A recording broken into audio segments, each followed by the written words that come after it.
नमस्कार मंडळी, कसे आहात सगळे? तर दरवर्षीप्रमाणे आपल्या घरी आज होणार होतं गौराईंचं आगमन. तरी सगळी त्याचीच तयारी चालू होती.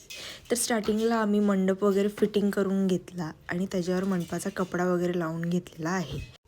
कपडा वगैरे फिटिंग झाल्यानंतर आम्ही थोडंसं लायटिंगचं वगैरे काम सुरू केलं. त्याच्यानंतर फुलं वगैरे आपल्या मंडपाला लावायला घेतली. तसंच बॅकग्राऊंडला एक मस्त असा पडदा आपण लावून घेतलेला आहे. तर या आहेत आडण्या स्टँड, ज्याच्यावर आपल्या गौराईचं विराजमान होणार आहे.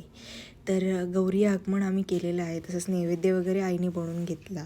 त्याच्यानंतर आम्ही लगेच तयारीला लागलो गौरी सजावट. तर हा होता आपला असा फायनल लुक.